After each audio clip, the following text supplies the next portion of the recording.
welcome to this very quick update video. For those keen, eagle-eyed viewers amongst you, you'll notice that between videoing this video and the end video, you'll notice all I've actually done is moved from one part of the garden to the other because I forgot to record an introduction. So actually, I've just recorded both videos together, but hopefully you'll enjoy the bits and pieces this week. It's a bit bitty, not been a lot going on. We've got the first clean of the Nexus coming up. We've got a little visit to my local koi dealer. What else have we got? Oh, a bit of PP-ing, just treating some of the old koi from the old pond. Not really happy, or satisfied is probably more the word, with their recovery. So a couple of ulcers still left over from spawning, and costia and the bacterial infection that we had. So just giving them an extra treat. But other than that, yeah, just a bitty video, but hopefully you enjoy. Hopefully I can keep it nice and short and sweet. And I'll hopefully speak to you all soon. Enjoy. Just making sure my jumper's over my double chin here because I'm in my deck chair. But yeah, enjoy the video. I'll literally gonna jump to the other end of the garden and say goodbye as well. So hello and goodbye. Hello everybody. Going to start this one slightly different this week. So you may have heard me mention several times about my fantastic local koi dealer and aquatic shop, koi shop. So I've been going there quite a few years now. My parents went there. I've got lots of friends that use them. So what I thought I would do, I've got to go there anyway to pick up a few little bits, but I thought I'd take you along for the journey. Just do a very small bit of filming in there. It's not a huge shop. As I've said before, it's modest size, and they cover everything. It's run by a husband and wife duo called Bob and Tony, and they work really hard. Tony is the face of the business, if you like, and Bob, bless him, he's out and about, so he does stuff for our local vets. If you contact the local vet for issues with your koi and fish, they tend to put you in contact with Bob, so he can administer antibiotics and things like that. But he does pond maintenance, he builds ponds, he does the care of koi, care of fish, scrapes, testing, etc. So they really are a one-stop shop for anything you need. So certainly look them out. They're located in a small village called Guestlin, as I said. That's between Rye and Hastings. But yeah, just what I didn't get was I was hoping to get some filming. So it started as a hobby for them. So one of their feature walls in there actually contains all their accreditations, OATA, fish management, etc. So I mean their qualifications and their knowledge and expertise for anything koi is second to none. In terms of koi fish themselves, they are the sole, I think I'm right in saying, they are the sole agent, southern agent for agata, Japanese agata koi. So always some really nice fish. They have one delivery a year from Japan. They don't try and push the fish. Their main point is making sure that they're happy, healthy koi before they get sent off. And it's not a rush. They're not a conveyor belt sales. So what you do get there is quality at an exceptional cost. But yeah, without further ado, let's jump in the old bus on the drive, and I'll see you there. Ciao for now.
There we go.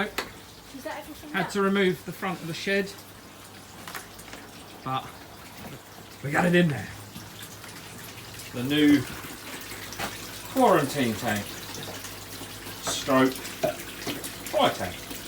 So we're going to put about 1,000 litres in here, and that's just running. We've got a little air pump and then a little Oasa, Pomtec, whatever it is, 5,000 filter. Actually that's quite a good little job, but we've got some alpha grog in there as well, and some jacknap.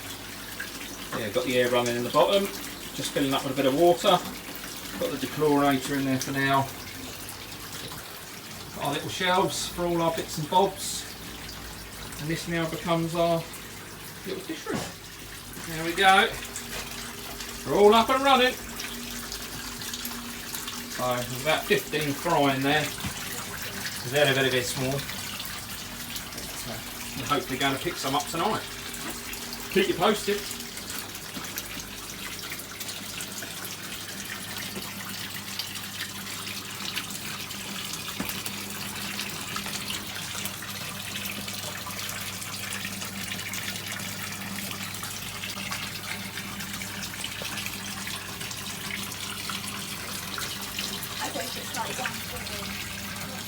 There's a fry into their new home. So there's 100 fry in there now, there's 120 fry in there now. So we shall see what they become. There we go. I don't know what the current temperature is. We are going to put a heater on this, but at the moment it is 18 degrees, which is not disastrous, but it would be nice to get it up to the 23, 24 mark, get some good growth. But yeah, there you go. So parents of the first lot were Chagoi and a mixture, we're not sure, Kohaku, Asagi, and possibly another Chagoi and a Shusui actually. So it'd be interesting to see what the first 16, 17 fry, but the second lot of fry, the second fry, the 100 that we've just put in, they are from a Shiro Utsuri, and there was an Asagi, Shiro Beko, and the actual mum was Shiro Utsuri, so it'll be interesting to see what we get out. But yeah, some nice colours just starting to come through, and they're going to be fed on a 50% protein feed, 50% sink, 50% float, and we'll see how we get on, but I'll keep you updated. But yeah, chuffed to bits. It's nice just to sit in here and enjoy it. Might have to upgrade the little filter at some point. But yeah, see you in a bit. Back in the fry house, we've just added a couple of additions. Hey, always nice to have the varieties. And then we've got our little logo just above the pond there. The koi fry still doing well. All eating nicely. I don't know if you can see them. If nothing else, it's just a nice cosy place to come and sit. I'm not sure what the plan is with the koi yet. Or the koi fry, grow them on, see what we're left with, I don't know. Give some to friends and family. Can't keep them all, sadly. Unless we build another pond.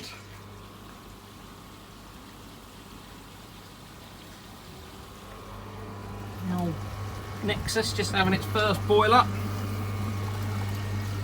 K1 on the outer chamber is sunk nicely. Obviously K1 micro, that's K1 plus actually. K1 micro still pretty buoyant, so boiling isn't going as easy as it should. I've just dropped the levels once, given it a stir up, but, so this is the second one. Plenty of shit in the water, that's for sure. But while I'm here and I've got the levels down, just quickly thrown an overflow into the Nexus. Just got to wash that swarf out from the drilling. But, yeah, just a simple tank connector, Copley Koi tank connector, 90 degree, 40mm solvent well bend, and then I've just got to put a bit of flexible down to the old waist in corner. But yeah, That's handy, because the last thing I need is lots of floating media where it shouldn't be. Yeah, same. Plenty of shit in here, but quite impressive how it's taking it out. I mean, these Nexuses, they get a real raw deal from the old drum brigade. And don't get me wrong, I would love a drum, but pound for the money and that, you can't really knock a Nexus. The water, we're a week in now. No water. Still crystal clear. Obviously we've been feeding. Just going to test the water in a minute. But yeah, so far I can't fault it. And we're prime sun at the moment. The temperatures are up. I don't know if you can see the bottom of that pond. It be crystal clear. I see some reflection. There is fish in there, I promise. There you go. But the bottom of that pond is absolutely spotless.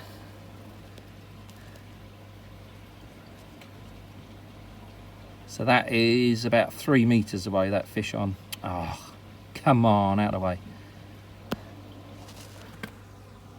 Yeah, so the Shiro Suri at the back there, that's a good 3 meters away. And it's clear.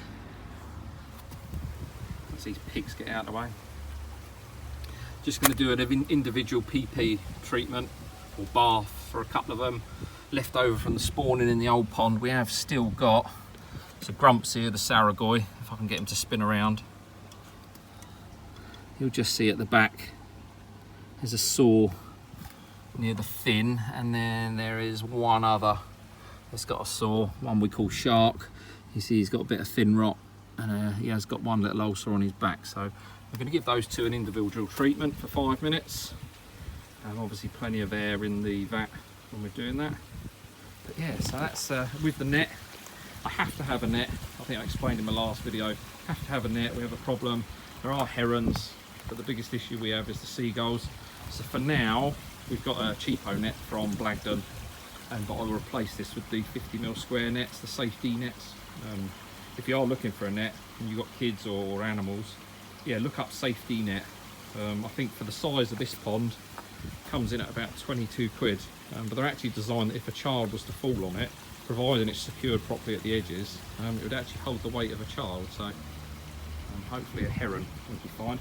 But in regards to holding it down, all I've done, let's get a zoom in, all I've done is pre-drill, raw plug, and then stainless steel eye hooks, and that just holds it in place going around. But with these, with such small areas between the mesh, the net, it's very hard to keep them straight on the edges. So the new net will hopefully be better. The bonsai tree didn't kill it, so that grows or carries on growing. That's been cleaned out once. So we're just going to do a couple of boils, 2 or 3 boils on the Nexus. Obviously with first clean, I want to aim to do a 10% water change, so 1400 litres. And we'll do that through boiling just to make sure we're super spiffingly clean. I had to write, I was going to get some stickers, but I ain't got time for that. So I had to write on there because the amount of times I turned off the wrong pump. Bloody nightmare. And then what I've also had to do is the spin drifter is actually rated for 30 litres per hour, 30 litres per minute. I never remember which way around it is. So we had a 40 litre Charles Austin pump. It was actually a bit too powerful, so what I've done is I've purchased the double valve, and what I've actually done is I've dropped that to 25 litres going to the bottom drain aeration, which is more than adequate, and it's running really nicely. And what's left, I've just chucked an air stone on the end, so that last 15 litres just gets added to the 120 on the Nexus. Obviously that's not boiling at the moment because it is on the clean. Gurgle, gurgle, gurgle. Shit. But yeah, on second boil, other than the crap that's in there, actually the water's pretty good, and gave me a chance to purge, or slightly purge the bottom drain, which again was still nice and clear. But yeah, catch you in a bit. As mentioned, we've got a couple of saws. So we're just using the Usuri PP. And what we're going to do for a bath treatment, so we're going to use 20 litres of water. And then we're going to go, so it'll be 1 gram per 10 litres of water. So what we're going to do is we're going to mix up 20 litres, so it'll be 2 grams of the PP. I want to be as accurate as possible. I mean, quite a few people are petrified of this PP, but I've used it with no worries, and I've never lost a fish. Excuse the cuppy cakes in the background. So what we're going to do is, we like to say 2 grams for 20 litres of water, and then we're going to dip them for between 5 and 7 minutes. We'll see how they go. So I'll show you the setup in a minute. There's me talking about accuracy. Kitchen scales, anything less than 3 grams, and it's not registering. So speak to any keen vapor, e-cigarette user who mixes their own liquid, and what they'll have is a set of accurate scales. So yeah, be careful of that. You want to be as precise as possible. So we move over to these ones and have a bit more luck. There we go, that's much more like it. So down to 2 grams. It is a minimal amount, but it's surprising. Once you mix the PP with water, you get a pretty nice colour. So what we've just got our basic airline coming off of one of our air pumps. And then what we're going to do is we'll drop that PP into the middle, give that a tap round, and then what I'm actually going to do is fill it with a bit of pond water, so 20 litres of pond water.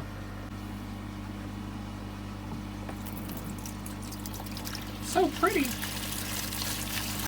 What we're going to do is just going to let that bubble away for 15-20 minutes, get it nice and aerated, and we'll chuck our first fish in. But what we'll also do is we'll have a separate bucket with clean pond water. So once they've finished in here, what we don't want is PP going back into the pond.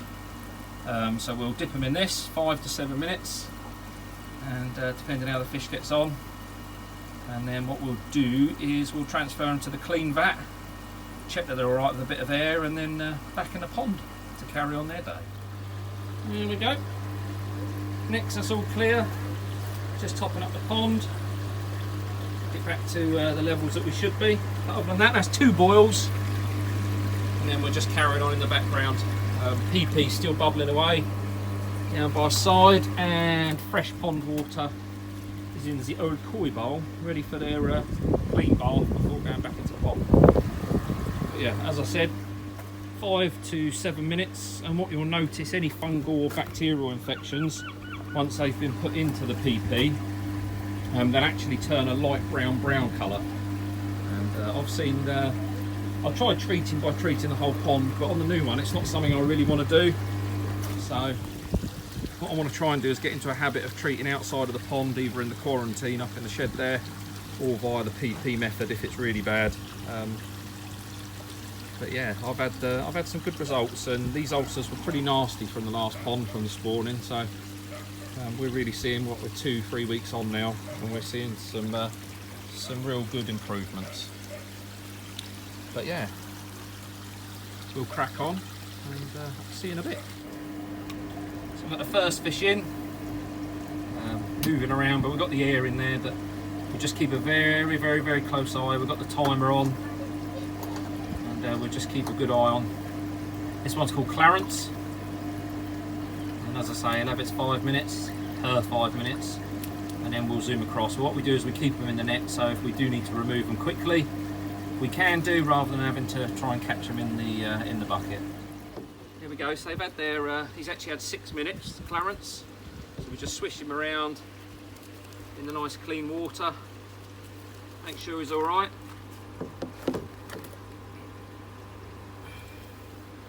Everything appears to be all right, as you can see there. I don't know if you can see his fins. Got a bit of fin rot, which is annoying. He's ever so good as our Clarence. And what we'll do is just return to the pond. Check he's all right.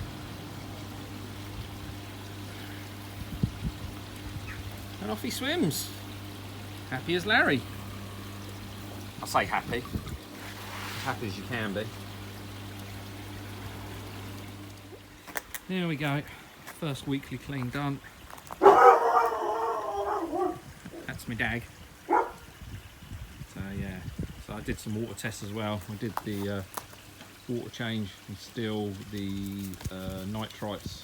Ammonia was pretty low. Nitrites are obviously up. I think the most frightening thing was my KH is down at 2. So in terms of a buffer, shut up. In terms of a buffer, it was not really doing what it should do. So I've just put some buffer up in. I need to get myself, I mean, buffer up is a rip off really. I need to get myself some bicarb off of eBay in a big sack. My pond guy, he did say to me, best to chuck a couple of cupfuls in a week and just keep it topped up. But for now, I had half a pot of buffer up, so that's gone in, and my lovely clear pond is now looking like Free Willy's enclosure. So, never mind. But yeah, no, really impressed with the first clean out of the Nexus. And yeah, overall, other than parameters, which we can stay on top of, I'm happy as Larry. But yeah, first week of new pond, much easier than the old one. I think fiberglass and bottom drain. I can't believe it, it's like night and day. So yeah, hopefully you've enjoyed this short update. And I'll be again, we've got the South of England Koi Show coming up, so don't forget to Google that. That should be a good one. Up at Detlin. I think it's actually indoors as well, which would be nice, and there'll be plenty of other bits and pieces going on as well. There's like a Japanese theme room that you can buy bits and pieces from. Obviously you've got your koi, your competition koi, they'll be competing, there'll be koi for sale. Yeah, bits and bobs, equipment, food. I think there's a few competitions on the day as well, which would be good. Yeah, hopefully see you there. I won't be wearing any merchandise or anything, that's for sure. I see. I was watching some of the videos of the BKKS, and watching all the YouTubers walking around in their merch jumpers. It's I think probably for the dealers and that, it must be a bit strange seeing so many out there now. But, yeah, I'm not at a point where I'd like to invest in any merch at the moment. I think I'll just be in my normal clothes, undercover YouTuber. You know what I mean? You know, keeping under the radar. I only got less than 500 likes. We don't want to be advertising that now, do we? But yeah, no, hopefully see you all there. But yeah, take care. Enjoy the bank holiday Monday. And hopefully we get a bit of nice weather and my water are clear. And we're actually going up to a local country show, Edenbridge and Oxbury Country Show. So give that a Google if you see this video before then. And stay safe, enjoy. It's groundworks, it ain't cookery. Get on with it, no excuses. Ciao for now.